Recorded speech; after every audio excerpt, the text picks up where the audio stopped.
E nesse último domingo de 2020, quero fechar o primeiro capítulo de Colossenses com os irmãos. Então, abra a sua Bíblia na carta de Paulo aos Colossenses, capítulo 1, do 24 ao 29.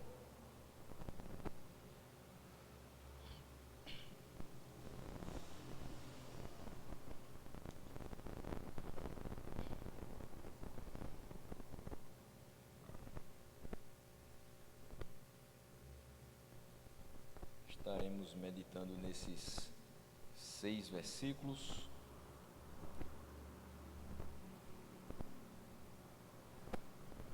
Encerrando essa primeira parte dos 3 capítulos de Colossenses. O texto nos diz o seguinte, Colossenses 1, do 24 ao 29. Agora me alegro em meus sofrimentos por vocês e completo no meu corpo o que resta das aflições de Cristo, em favor do seu corpo, que é a igreja. Dela me tornei ministro de acordo com a responsabilidade por Deus a mim atribuída de apresentar-lhes plenamente a palavra de Deus, o mistério que esteve oculto durante épocas e gerações, mas que agora foi manifestado a seus santos. A ele quis Deus dar a conhecer entre os gentios a gloriosa riqueza deste mistério, que é Cristo em vocês, a esperança da glória. Nós o proclamamos, advertindo e ensinando a cada um com toda a sabedoria, para que apresentemos todo homem perfeito em Cristo. Para isso eu me esforço, lutando conforme a sua força, que atua poderosamente em mim. Vamos orar mais uma vez nesta manhã. Senhor nosso Deus, nós queremos te agradecer, Senhor, por termos chegado até aqui. Temos chegado até o último domingo de 2020, termos chegado à tua casa, em paz, em segurança, saudáveis. Apesar de todos os percalços desse ano, o Senhor nos preservou a vida e é motivo de agradecimento. Senhor, queremos nesse momento pedir a tua orientação do teu Santo Espírito, para que compreendamos a mensagem, as lições que estão reservadas para nós nessa manhã. Anima o nosso coração, ilumina a nossa mente, essa oração que te fazemos no nome de Jesus. Amém. Meus irmãos, nas últimas ministrações, nós vimos que Paulo fala muito a respeito de Cristo e o colocando como soberano sobre todas as coisas e residindo nele a plenitude de todas as coisas. E diz que aprove ao Senhor fazer com que todas as coisas estivessem nele e que ele em tudo tivesse a primazia. Então, nós estamos percebendo que, apesar de toda a dificuldade que os irmãos de Colossos estão tendo por conta da heresia que vai se instalando, das pessoas que vão pregando o falso evangelho, existe um trabalho de Paulo muito forte em relação a eles saberem que o foco de todas as coisas é Cristo, que eles podem escutar de tudo, mas se eles não perderem o foco em Cristo, eles continuarão firmes naquilo que foi pregado a eles. Isso é uma das coisas que a gente vem tocando ao longo do tempo, não somente eu, mas muitos que aqui já estiveram já falaram sobre isso, nós hoje temos inúmeras pessoas pregando todo tipo de coisa, mas se você continuar firmado na palavra que você escuta, que ele é pregada, que você aprendeu e que você sabe que é a verdade, você vai afastando-se desses falsos ensinos e vai se mantendo firme no evangelho. É fato que às vezes esses falsos ensinos eles vão sorrateira e sutilmente chegando dentro da igreja. Às vezes é um irmão que gosta muito de pesquisar na internet e diz: eu vi uma coisa muito interessante na internet, tinha uma pessoa que dizia tal e tal coisa, e aí aquela conversa informal daqui a pouco se torna quase uma doutrina dentro da igreja, e a gente nem percebe. Não parece ser uma coisa nociva, mas se ela está fora da Bíblia, certamente é. Às vezes é uma pessoa que faz um curso fora e aí traz as ideias daquele curso que não necessariamente batem com a doutrina da igreja, não são aquilo que a gente vê na Bíblia, e aí a gente começa a ter problemas. quando você prega uma coisa, mas ali pelo meio existe uma informação diferente que foi plantada. Então, independente se veio de fora ou se veio de dentro, o interessante é que a igreja se mantenha o mais pura possível. E aí, não somente no quesito santidade, que Paulo também bate muito nessa tecla, mas no quesito palavra. Nós precisamos nos manter puros diante do Senhor, na nossa conduta, mas isso será possível quando nós tivermos também uma pregação pura nas Escrituras, sem misturas, sem outros ensinos, atrapalhando aquilo que a gente realmente precisa guardar no coração. Por conta disso, a gente às vezes sofre incompreensões. Mas qual o problema da gente ler determinada coisa? Qual o problema de assistir determinada coisa? A gente precisa estar em contato com a palavra, mas nem sempre aquilo que você vê, que as pessoas utilizam o nome de palavra, de fato é palavra de Deus. Nem todo aquele que se apresenta dizendo-se ser um ministro de Deus é de fato um ministro de Deus, foi chamado por Ele e faz a vontade dEle. Então a gente tem que ter muito cuidado. Não é que a gente agora vai sair rejeitando todo mundo, mas a gente precisa ter cautela com aquilo que ouve, com aquilo que a gente lê e com aquilo que a gente faz. Paulo sofria incompreensões de dentro da igreja, mas ele sofria ainda mais fora, as perseguições, porque ele pregava a verdade, e aquela palavra que ele pregava ia de encontro, contrariamente àquilo que tinha sido propagado fora da igreja de Colossos. Apesar de ele não ser o fundador da igreja, mas ele se sente como pai espiritual daquela igreja. Epáfras, quando tem os primeiros problemas relativos à palavra de Deus sendo pregada e algumas questões externas atrapalhando a firmeza dos irmãos, ele vai até Paulo e pede que Paulo escreva para esses irmãos. Então ele se sente responsável também pela saúde espiritual daqueles irmãos. E o sofrimento que ele tem nesse momento preso, mesmo que não diretamente, ele o considera também em prol dos colossenses. Eu não fui preso porque estava em Colossos, porque estava pregando na igreja de Colossos e porque os hereges vieram me confrontar, mas eu sinto que os sofrimentos que hoje eu tenho também são em prol desses irmãos, para que eles continuem firmes no Evangelho. O sofrimento, eu hoje relaciono não igual de Paulo, porque sofrer igual a Paulo é muito difícil a gente encontrar hoje alguém que sofreu tanto quanto ele. E no nosso contexto é mais difícil ver pessoas sendo presas porque estão pregando o Evangelho, pelo menos no nosso contexto que eu falo, Brasil. Em outros contextos a gente vê, mas nosso aqui, pessoas sendo presas por pregar o Evangelho é muito complicado de ver. Pessoas sendo presas porque estão refutando heresias, também é muito difícil disso acontecer. Mas ele, aqui tendo esses sofrimentos físicos, nos mostra que esse sofrimento que a gente tem, que é mais psicológico, é mais ideológico, ele está bem longe de ser a última escala de sofrimento que a gente vai passar. Por isso que em alguns momentos ele vai dizer, a gente ainda precisa passar por algumas provações para realmente perceber a responsabilidade do que é ser cristão, para realmente perceber a grandiosidade da mensagem que a gente carrega. A gente ainda vai precisar ser um pouco mais apertado para que a gente realmente desperte para aquilo que tem nas mãos, esse tesouro tão valioso. E ele diz assim no versículo 24, eu agora me alegro em meus sofrimentos por vocês e completo no meu corpo o que resta das aflições de Cristo em favor do seu corpo, que é a igreja. Quando Paulo fala sobre isso, de se alegrar com os sofrimentos que ele tem agora por vocês, a gente pode pensar, mas como é que Paulo pode ficar alegre sofrendo? Como é que alguém pode ficar alegre com o próprio sofrimento? Isso aqui é resultado de uma maturidade cristã. Isso aqui é resultado de uma profunda comunhão com Deus e uma profunda convicção de que Deus o guardará independente das circunstâncias onde ele esteja.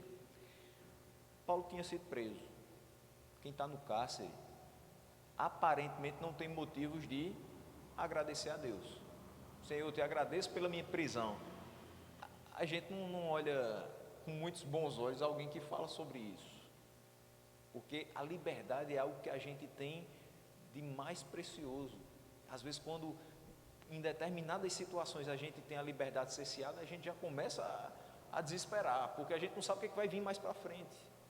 Imagine um homem que está preso pela segunda vez, pelo mesmo motivo, mas ele agradece por esse sofrimento, porque ele sabe que é em favor de outras pessoas. Isso aqui revela não somente um coração disposto à obra de Deus, mas um coração disposto a ajudar o povo de Deus. Ele não faz isso simplesmente porque ele está fazendo para Deus. Essa é a primeira motivação, fazer tudo para a glória de Deus. Mas ele faz também pensando naqueles que formam o povo de Deus. Interessante que Paulo traz para a gente uma grande responsabilidade como ministro do Evangelho. Eu não posso me preocupar simplesmente em pregar para a glória de Deus. Entenda, eu preciso pregar para a glória de Deus, sim, mas me preocupando se aquilo que eu estou pregando realmente vai atingir o objetivo de fazer com que pessoas sejam alcançadas pela palavra, que o Espírito Santo as atraia ao Evangelho e aí elas se tornem novas criaturas, ou seja, venham a ser povo de Deus. A nossa missão, enquanto pregadores da palavra, é fazer a vontade de Deus e o glorificar sempre, mas sempre pensando também em quem está nos ouvindo. Se eu prego aqui de uma forma extremamente eloquente, mas que ninguém compreende, eu posso até trazer glória para Deus, porque eu fiz o que Ele me mandou, mas provavelmente eu não vou atingir as pessoas que Ele, de fato, deseja atingir. Então, é pregar no poder de Deus, de maneira que se compreenda, de maneira que atinja o povo, e de maneira que esse povo venha a ser o povo de Deus. Então, nisso, sofrer, para que isso aconteça, é o mínimo que nós precisamos fazer. Se for necessário que nós passemos dias e mais dias debruçados, orando pelas pessoas, lendo a palavra de Deus, estudando, se aprofundando mais, indo até determinadas localidades onde ainda não chegou essa palavra, para que as pessoas possam ouvir, e se mesmo for necessário sermos presos por isso, isso deve ser feito. Parece uma coisa muito utópica quando a gente fala isso no contexto em que vive. Se eu estivesse falando a mesma coisa em uma nação onde a pregação da palavra de Deus é proibida, talvez as pessoas estivessem dizendo assim, realmente a gente tem um senso de urgência em pregar a palavra, mesmo que escondido, mesmo que passando riscos, mesmo sabendo que pode ser morto, mesmo sabendo que pode ser preso, mas aqui a gente não tem esse medo. Então, qual o medo ou o temor que deve existir no nosso coração, que nos motiva a fazer aquilo que nós não fazemos porque não somos alvo de perseguição, como Paulo foi? Como é que a gente pode encarar isso? Qual é a motivação, o temor que nos move para depois de um certo tempo a gente dizer, eu me alegro porque eu estou sofrendo, mas eu sei que isso é para a glória de Deus e em favor do povo de Deus. É o medo de não cumprir a vontade de Deus, é o medo de não glorificá-lo, é o medo de não cumprir o chamado dele na nossa vida, é o temor de ser encontrado faltoso em relação àquilo que ele ordena. Se você não tem medo de um governo que pode lhe prender, se você não tem medo de hereges que podem lhe acusar, mas você deve ter medo da sua negligência com relação ao chamado de Deus na sua vida. Isso deve motivar a gente, dizer, eu preciso fazer, por quê? Porque Deus me chamou para fazer. Eu preciso fazer, por quê? Porque Ele ordena que eu faça. Eu não preciso que um anjo desça do céu e diga assim, você deve pregar a palavra. Eu já recebi essa ordenança e está escrito, eu leio ela todo dia se for preciso. Ide, pregai o Evangelho a toda criatura. E nisso daí, nessa ordenança, estão todas as implicações de fazer a obra do Senhor. Sofrer, ser incompreendido, passar por algumas necessidades, inclusive, se for o caso, ser preso como Paulo estava pela segunda vez. Então, ele se alegra nesses sofrimentos porque ele sabe que pessoas estão sendo beneficiadas, a verdade está chegando até elas. E quando a verdade chega na vida de uma pessoa, as escamas caem dos seus olhos, ela começa a enxergar de verdade o que realmente importa na vida delas. Existem pessoas que hoje se preocupam muito mais com o que vão juntar para as próximas gerações do que com o hoje. Como é que está a sua vida hoje? Como é que está o seu espírito hoje? Existem pessoas que têm como prioridade da vida fazer com que o nome da sua família seja estampado nos jornais, seja louvado entre as pessoas da sociedade. Enquanto nós sabemos que o único nome que é digno de louvor e adoração é o nome de Deus. Então nós precisamos ter essa ideia e fazer como Paulo, se for necessário sofrer, temos que sofrer, mas sabendo que nesse sofrimento Deus é glorificado e o povo de Deus é alimentado com a sua palavra. E apesar, como eu falei, apesar de ele não ter fundado a igreja, mas ele se preocupava com o bom andamento da vida cristã daqueles irmãos. Não se engane, todo pastor sério se preocupa com a vida cristã dos seus liderados, das suas ovelhas. Se em momento algum ele manifesta preocupação, algum problema existe. E esse problema não está em você, está na gente. Mas quando a gente diz assim, estamos preocupados com a juventude da igreja, entenda, nós precisamos nos preocupar com aqueles que estão crescendo e precisando de orientação. Quando nós falamos, nós estamos preocupados com aqueles que ainda não retornaram à igreja, ou com aqueles que se afastaram em definitivo da igreja, pelo contexto que a gente está vivendo. É porque de fato essa é a nossa grande preocupação. E o nosso chamado é esse, é pregar o evangelho. Para quê? Para que depois a gente apresente todas essas pessoas diante de Deus e dizendo, ó, a gente fez o que o Senhor pediu, a gente pregou, elas vieram, elas foram alimentadas e elas viveram segundo a palavra que elas receberam. É muito triste ver que inúmeras comunidades vivem como se não existisse uma vida eterna, como se aqui tudo acabasse. E aí parece que a única coisa que importa para as pessoas é: hoje eu aproveitei a vida, amanhã eu vou aproveitar um pouco mais, mas se eu morrer não tem nada não, porque eu já aproveitei bastante.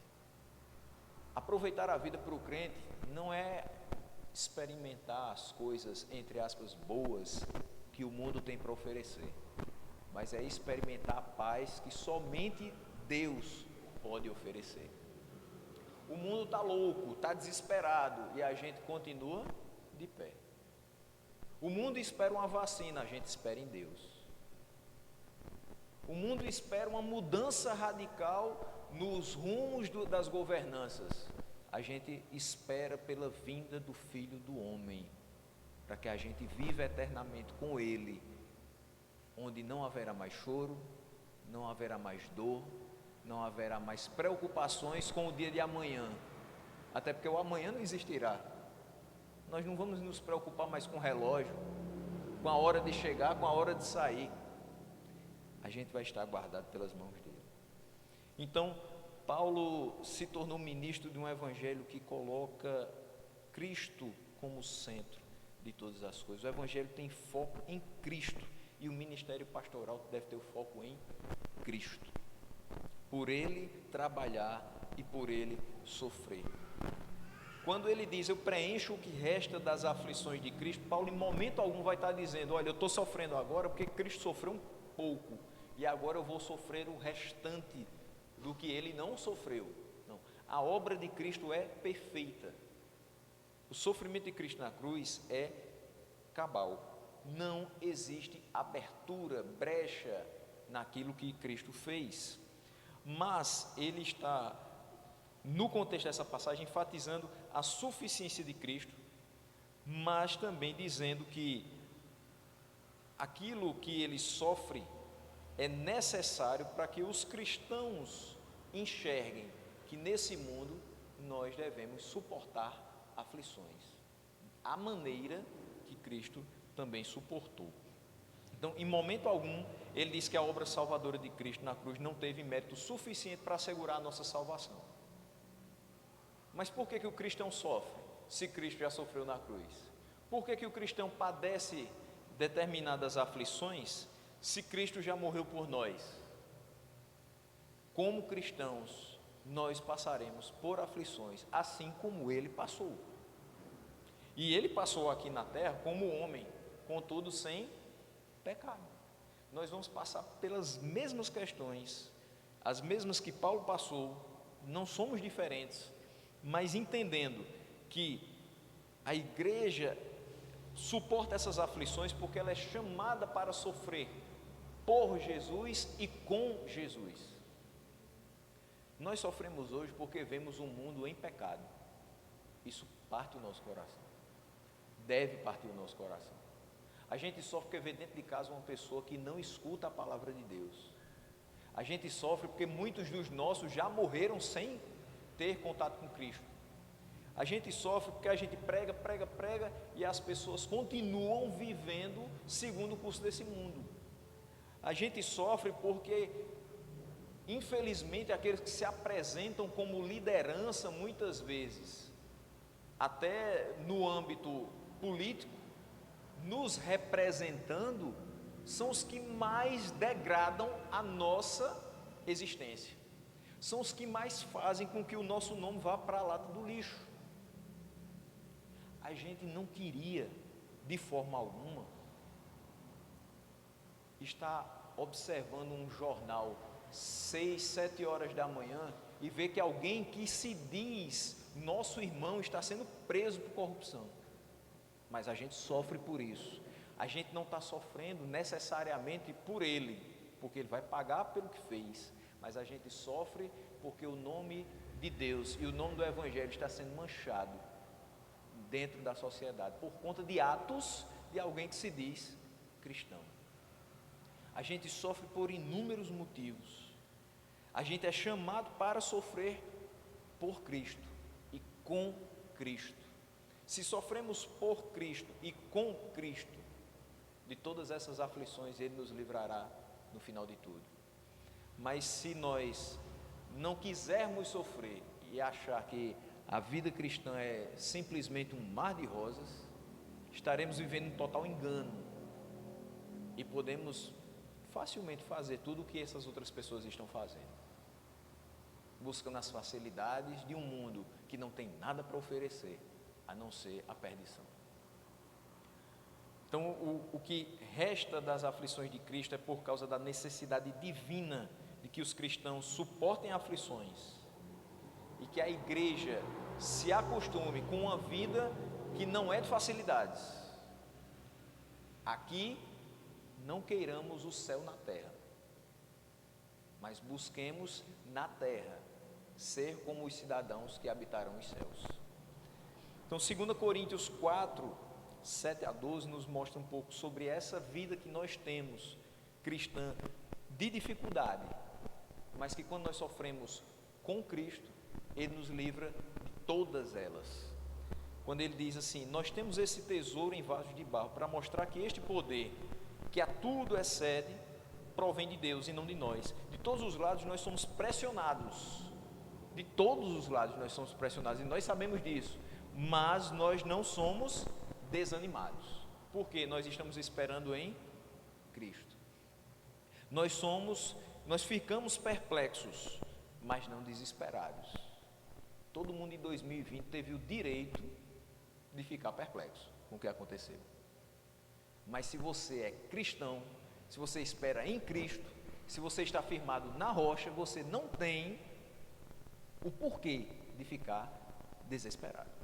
Perplexo sim, mas não desesperado. Somos perseguidos, mas não abandonados. Perseguição bate na nossa porta. Os amigos vão embora, mas o amigo está conosco. Nós não estamos abandonados. Nós ficamos abatidos, mas não destruídos. A igreja esse ano, por conta de uma questão externa e microscópica, levou um grande golpe. As fileiras do exército celestial parece que deram uma diminuída. Nós ficamos abatidos, mas a igreja continua. Pode ter até menos gente, mas ela continua. A gente pode abrir a igreja e só ter 5, 6, 7, 10, não interessa. A igreja precisa continuar, e ela continua, porque ela não depende de números, ela depende dele, de uma pessoa, de Cristo. E Ele é quem traz cada um de nós para estar aqui, escutando a sua palavra e continuar confiando nele, a despeito de qualquer dificuldade. Por isso que nós somos abatidos, mas não destruídos. Nós trazemos sempre em nosso corpo o morrer de Jesus, para que a vida de Jesus também seja revelada em nosso corpo. Pois nós que estamos vivos somos sempre entregues à morte por amor a Jesus, para que a sua vida também se manifeste em nosso corpo mortal, de modo que em nós atua a morte, mas em vocês a vida.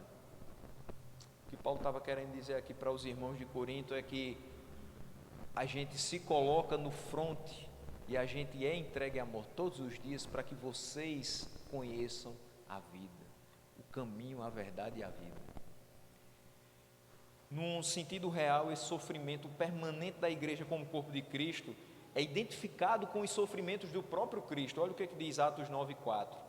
Ele caiu por terra e ouviu uma voz que lhe dizia: Saulo, Saulo, por que você me persegue? A voz que bradava para Saulo era de Cristo. E ele diz: por que você me persegue? Porque enquanto perseguem ao povo de Deus, é o mesmo que está perseguindo ele. Então o sofrimento do povo de Deus é identificado com o sofrimento do próprio Cristo. Paulo pode ter tido aqui como um objetivo também de intensificar os sofrimentos que o povo de Deus vai ter de suportar nesses últimos dias. Lembre-se, últimos dias desde a morte de Cristo para cá. A história da igreja é a história de sofrimento. A história da igreja é uma história de lutas, mas de muitas e muitas vitórias. Romanos 13, 11 a 14 vai nos mostrar um pouco a respeito disso também, dizendo: façam isso. Isso é, amem ao próximo, que ele fala nos versículos anteriores. Façam isso compreendendo o tempo em que vivemos. Amem as pessoas compreendendo o tempo que você vive. Chegou a hora de vocês despertarem do sono, porque agora a nossa salvação está mais próxima do que quando cremos. A noite está quase acabando e o dia logo vem. Portanto, deixemos de lado as obras das trevas e revistamo-nos da armadura da luz. Comportemo-nos com decência como quem age à luz do dia, não em orgias e bebedeiras, não em imoralidade sexual e depravação, não em desavença e inveja. Ao contrário, revistam-se do Senhor Jesus Cristo e não fiquem premeditando como satisfazer os desejos da carne. Ou seja, sofram na carne mesmo. Por quê? Porque é necessário. A nossa salvação está muito mais próxima do que quando nós cremos. Cada dia é um dia a menos. A volta de Cristo se aproxima. Eu não sei que dia é e nem quero fazer aqui nenhuma conta para chegar próximo. Eu só espero que naquele dia todos os seus filhos estejam reunidos e a gente possa perceber: valeu a pena passar por tudo, inclusive e principalmente os sofrimentos. Então, como um servo do Evangelho, Paulo se regozijava pela oportunidade de participar dos sofrimentos em favor do povo de Deus. Em Timóteo ele diz qual o motivo de ele sofrer por amor à igreja. Ele diz: por isso tudo suporto por causa dos eleitos. Por quê? Para que também eles alcancem a salvação que está em Cristo Jesus com glória eterna. Eu fui alcançado. Um belo dia eu caí em terra, eu olhei para cima e escutei uma voz que dizia: por que você me persegue? E eu vi que a minha vida não estava de acordo com a vontade dele. A partir daquele momento ele mudou meu pensamento, mudou as minhas prioridades e eu passei a viver para ele. Agora, qual o sentido da minha vida? Qual a motivação da minha vida? O que é que vai conduzir a minha história a partir de hoje? Leva outras pessoas a fazer o mesmo, a seguir a Ele, a servir a Ele e a amar o nome dEle. No versículo 25 ele diz: dela me tornei ministro de acordo com a responsabilidade por Deus a mim atribuída, de apresentar-lhes plenamente a palavra de Deus. Não dá para negociar, não dá para escolher o texto. Vai ter texto que a gente vai chegar aqui, vai pregar e vai doer muito, primeiramente em nós. No momento que a gente abre a Bíblia e começa a meditar naquele texto, a gente já vai começando a levar pancada. Por quê? Porque a gente continua da mesma forma que tempos atrás. Apesar de sermos pecadores regenerados, mas ainda pecamos. Se tempos atrás a gente olhava para a vida da gente e dizia assim: eu preciso mudar determinadas coisas, talvez hoje a gente ainda fique dizendo: eu continuo precisando mudar determinadas coisas. Tem coisa que a gente melhora durante um tempo e depois cai de novo. Tem coisa que a gente abandona por um tempo e depois volta a praticar. É uma constante vigilância. E a gente precisa ser diligente nessa luta contra o pecado para poder glorificar a Deus. E nós que pregamos a palavra, precisamos pregar ela integralmente. A palavra que vai fazer com que você saia daqui com os lombos doendo, e a palavra que vai fazer você sair daqui animado e renovado para mais anos de vida cristã. Mas tudo é necessário.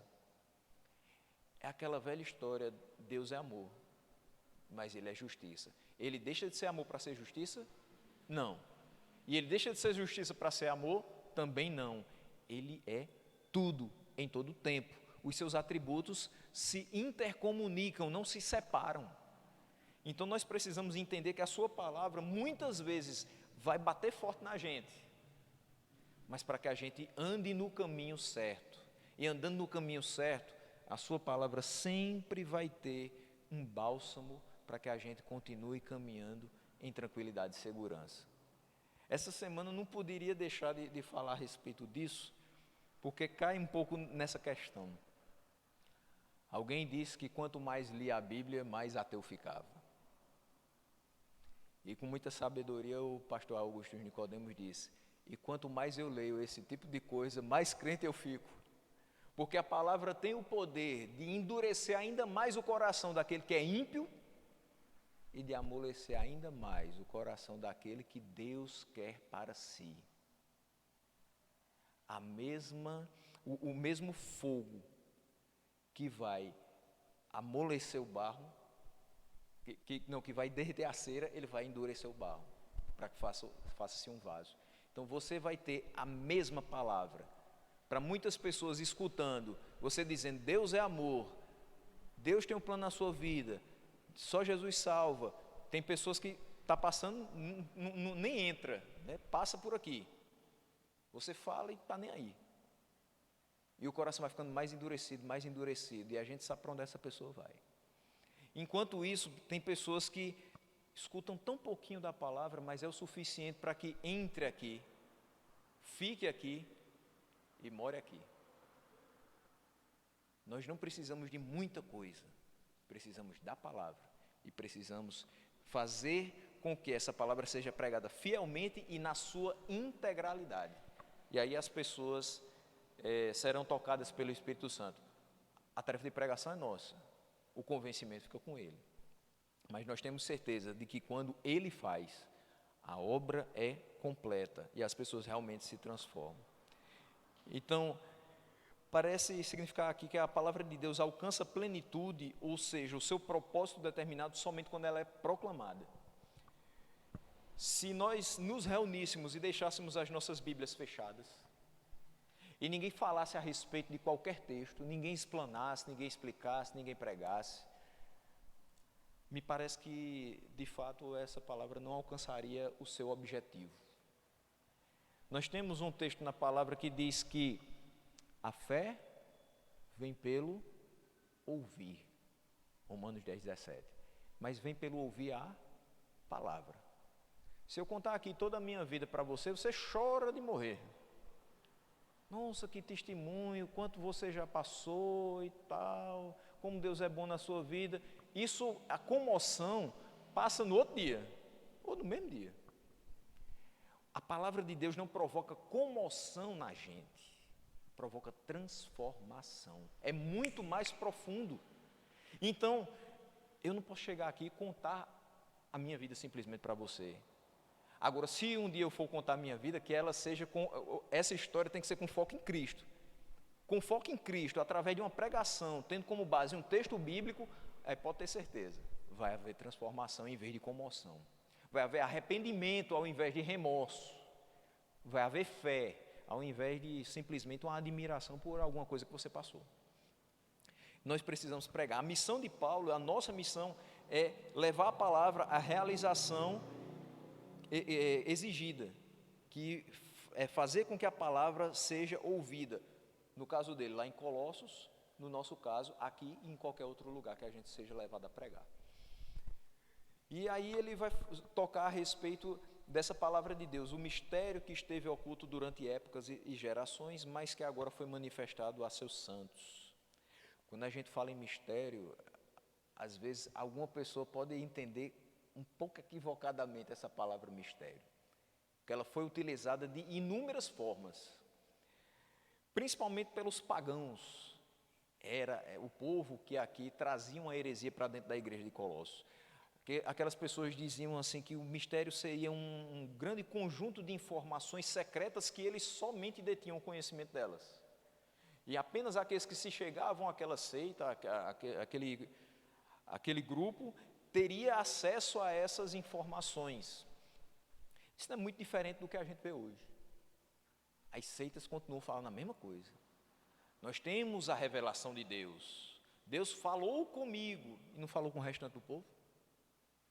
Tenha cuidado quando alguém disser assim, Deus fala comigo de uma forma diferente. Porque Ele fala com todos os seus filhos através da sua palavra. Todo mistério na Bíblia é mistério revelado. Não existe uma coisa que esteja oculta. Tudo está aqui.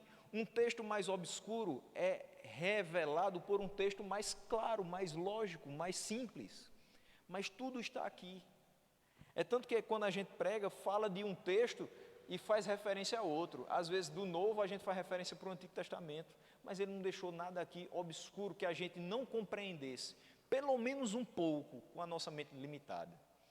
Então, a referência a Cristo como o mistério de Deus vai se referir ao fato de que Jesus já estava no Antigo Testamento, desde o primeiro versículo.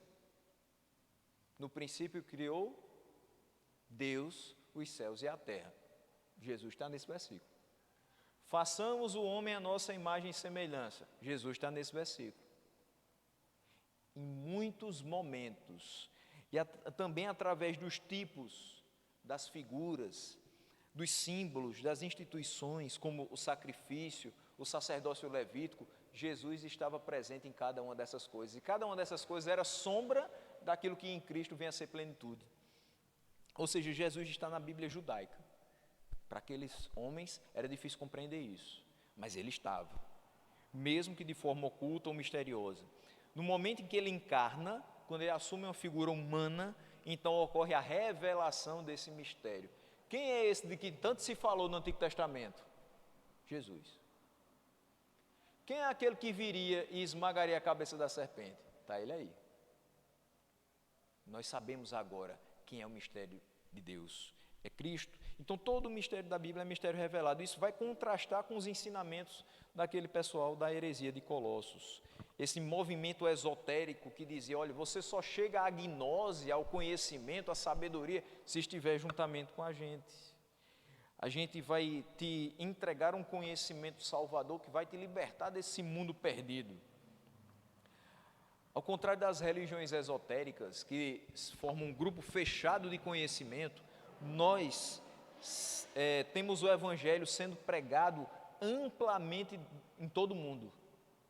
Essa palavra daqui não é um livro secreto de uma sociedade secreta, é um livro sagrado do povo de Deus. Onde tiver um crente, essa palavra vai ser pregada, essa palavra vai ser ouvida e ela vai ser amplamente divulgada e abertamente em todo o mundo. Não há nada de secreto na dinâmica que envolve a proclamação da Bíblia. Eu não tenho um processo secreto de elaboração de sermão. Chama-se exegese e deve ser feito mediante o Espírito Santo, a capacitação do Espírito Santo. Eu não tenho algo diferente. Eu não me tranco dentro do meu quarto e faço rituais. Você também não faz isso na sua devocional. As pessoas sabem que nós lemos a Bíblia, que nós oramos, que nós buscamos a face do Senhor em conjunto dentro da igreja. As portas estão abertas, qualquer pessoa escuta o que a gente fala. Não existe nada de secreto. As reuniões são públicas, a mensagem é conhecida. Qualquer pessoa que se torna membro do corpo de Cristo tem acesso pleno a Deus. Essa é a grande diferença que a gente tem em relação ao conteúdo do Evangelho e o conteúdo das seitas. Nós não temos dificuldade de acesso à palavra de Deus. Quando realmente somos atraídos, nós olhamos para cá e essa palavra sobe ao nosso coração. Nós começamos a compreender. E também cabe reforçar que a missão de Paulo no mundo era exatamente proclamar abertamente as boas novas. Ele foi perseguidor de cristãos. Ele foi chamado para fazer o que os cristãos faziam, proclamar as boas novas, tirá-los do legalismo, tirá-los da cegueira espiritual.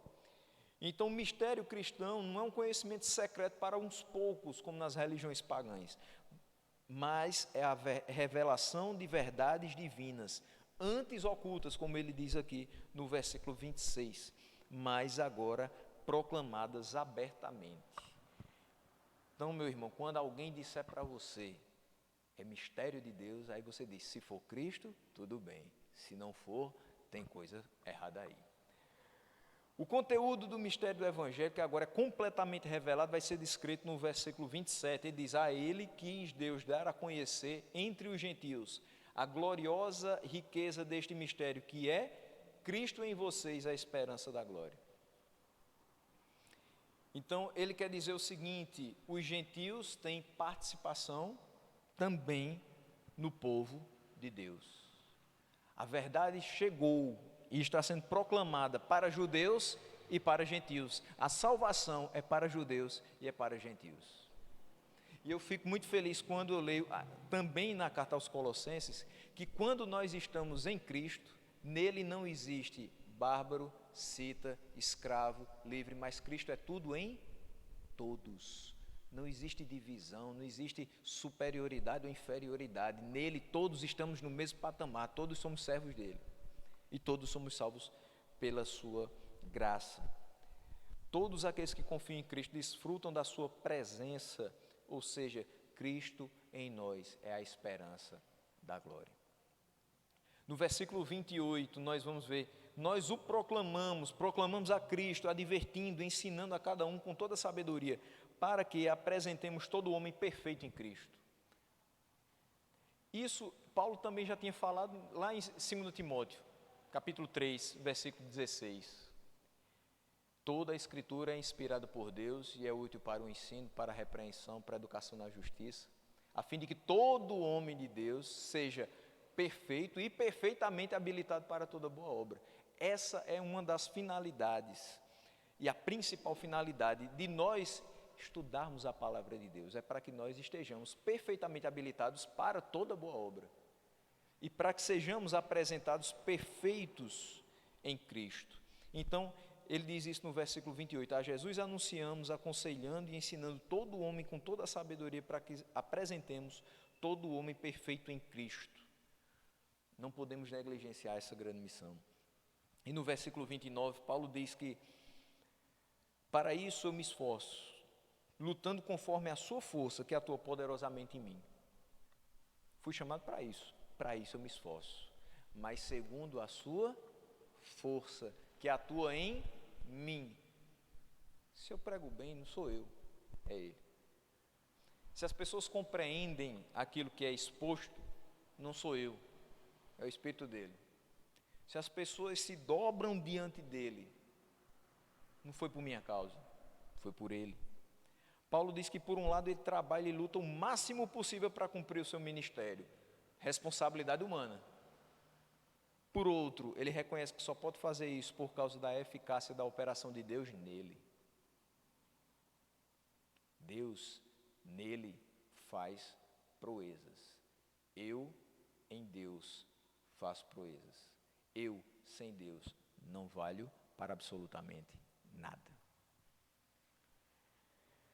Aqui está presente a combinação que se encontra em quase toda a Bíblia, a responsabilidade humana e a soberania de Deus. Ele chama quem quer, capacita quem quer, como a nossa irmã Márcia falou aqui. E ele faz do jeito que ele quer. Às vezes a gente diz assim, mas fulano agora é pastor? Meu Deus, pintou o 7, bordou o 8, fez tudo e agora é pastor. Deus faz com quem ele quer. Ele chama o maior perseguidor para ser o maior evangelizador. Ele pode chamar o maior cachaceiro para ser o maior pregador também. Ele pode chamar o maior mentiroso para falar essas verdades divinas. Porque depende dele, não depende da nossa preferência, do nosso esforço. A gente se esforça para fazer o que ele nos manda fazer, mas tudo depende dele. Então, em resumo, nos versículos 24 a 29, o apóstolo está dizendo aos Colossenses que ele está preso, mas ele se alegra por isso, porque esse fato também é parte do cumprimento da missão que ele recebeu de Deus. Minha missão pode incluir também isso. Essa é uma das melhores descrições bíblicas do ministério pastoral. A gente sabe que aqui ele está se referindo ao ministério de Paulo, mas cabe ao nosso ministério, dos líderes da igreja, a finalidade com que Deus nos chamou é instruir, é advertir e é ensinar. Nós temos por alvo apresentar cada pessoa perfeita em Cristo Jesus no dia do juízo. Veja a grande responsabilidade. Eu concordo 100% que quem almeja o episcopado, grandiosa obra almeja. Mas entenda a responsabilidade que você vai carregar. Você não está falando das futilidades do dia a dia, você está falando daquilo de que depende o destino eterno dos homens. O apóstolo tinha que cumprir o seu ministério, isso consistia em declarar e ensinar o mistério de Cristo, a verdade que antes estava oculta, mas que foi revelada.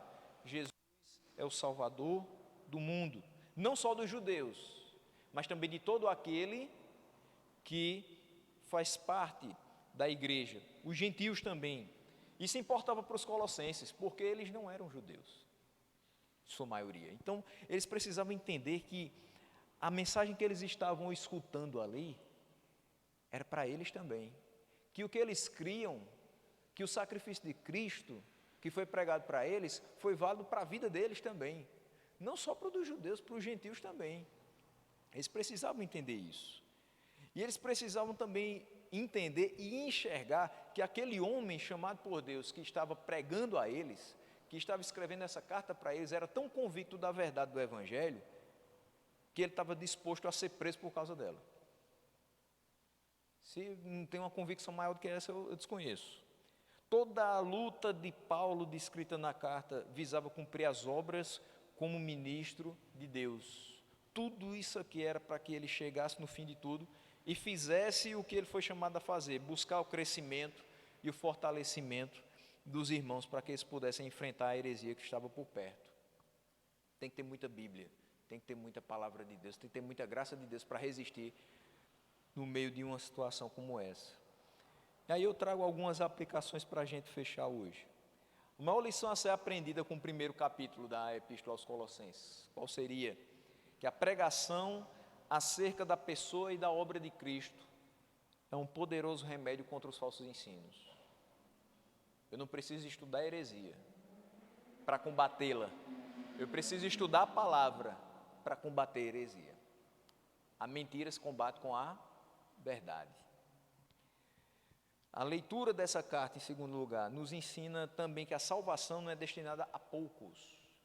Não existe um grupo seleto de pessoas que pode receber a palavra e as demais não. A palavra é exposta a todos.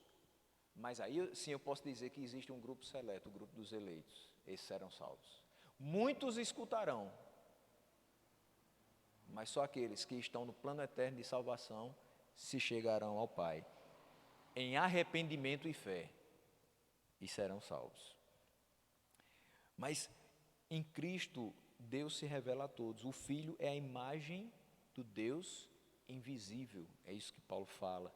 Então o Senhor se fez carne, visível, palpável, veio ao mundo e quer que o mundo inteiro o ouça e o veja. Além disso, em terceiro lugar, o apóstolo constantemente vai declarar que o conhecimento da salvação é obtido pela pregação da palavra. Como é que você vai saber a respeito da salvação que existe em Cristo Jesus se Cristo não for pregado? Tem que ser pregada a palavra. Em nossos dias, existem tendências muito parecidas com a da época de Paulo. Uma delas, das mais perniciosas, chama-se liberalismo teológico. Infelizmente, hoje existe dentro de seminário, inclusive em púlpito, gente pregando que Jesus não era Deus. Gente dizendo que milagres são mitos, que não aconteceram. Isso é só uma questão figurada, isso não aconteceu de verdade. E eles são herdeiros dos gnósticos, eles estão dentro de uma tradição muito antiga. Não tem nada de novidade, a coisa só se repete. E, infelizmente, olhar para professores de teologia e pastores que se dobram diante disso é muito, muito triste, muito complicado. Mas a gente precisa, através do que a gente viu em Colossenses, confrontar a ideia desses homens e dizer, não é dessa maneira.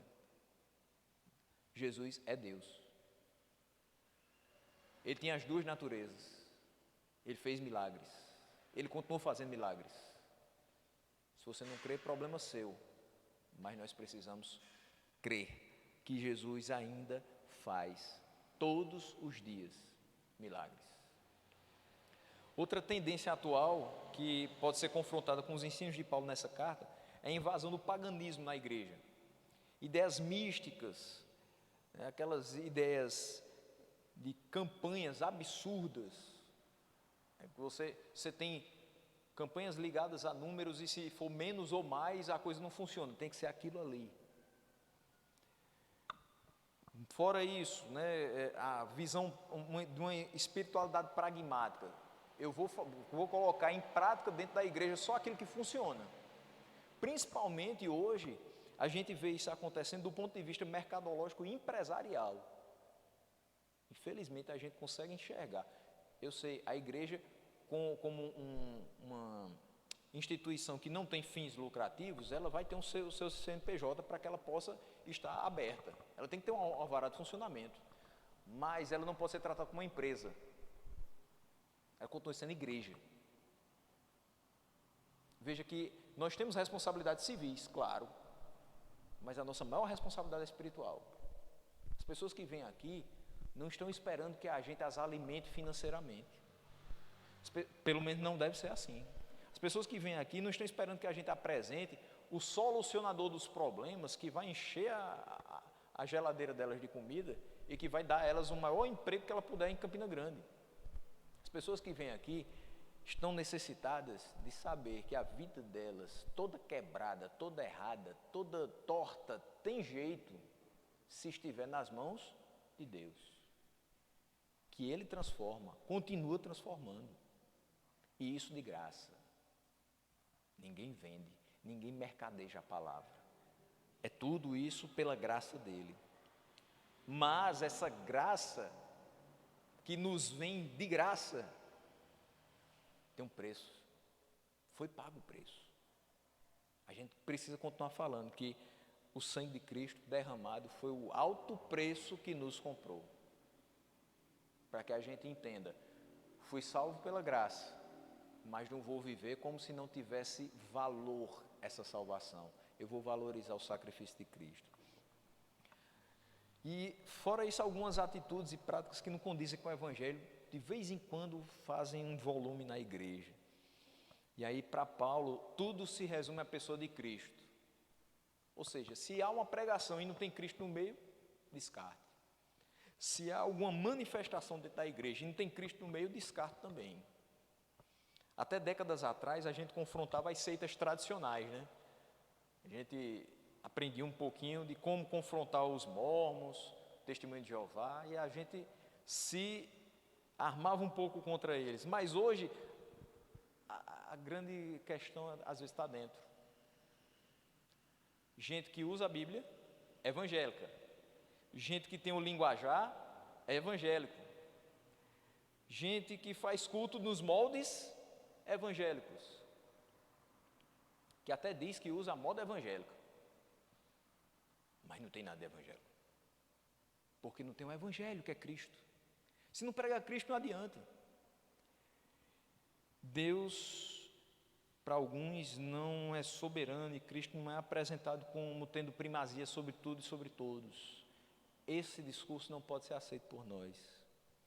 E nós devemos rejeitar isso com base no que a gente viu no primeiro capítulo da carta aos Colossenses. E para fechar, a última aplicação é que Paulo ora para que os crentes em Colossos tenham todo o conhecimento de Deus. Ele ora para que eles possam andar de modo digno do Senhor, do seu inteiro agrado. Nós tendemos a considerar a vontade de Deus como alguma coisa lá para frente, alguma coisa ligada a projetos futuros. Deus quer que eu faça determinada coisa lá na frente. Não, Deus quer que você faça hoje. A vontade de Deus é agora, é hoje, é presente. A nossa vida presente precisa se embasar nessa soberania de Deus em nós. Então, minhas decisões segundo a vontade de Deus. A minha família anda segundo a vontade de Deus. O meu ministério precisa ser de acordo com a vontade de Deus. A igreja se locomove segundo a vontade de Deus. Tudo isso por quê? Para que a gente possa frutificar em toda boa obra. Tudo isso para que a gente viva de modo digno do Senhor para o seu inteiro agrado. Se nós queremos viver de modo digno do Senhor para o seu inteiro agrado, precisamos observar a sua vontade, ser obedientes àquilo que Ele nos ordena na sua palavra. Se Paulo orou para que os crentes de Colossos ficassem cheios do conhecimento de Deus e vivessem de modo digno do Senhor para o seu inteiro agrado, eu termino 2020 orando ao Senhor para que a igreja do Presidente Médici ande em conformidade com a palavra do Senhor e que viva de modo digno do Senhor para o seu inteiro agrado. Certamente, fazendo isso, nosso 2021 e os outros anos que Deus reserva para nós serão de glória para Ele e de imensa alegria ao nosso coração. Mesmo em meio ao sofrimento, se alegre por fazer a vontade de Deus. Isso glorifica, isso nos transforma dia após dia nos servos que Ele deseja ter.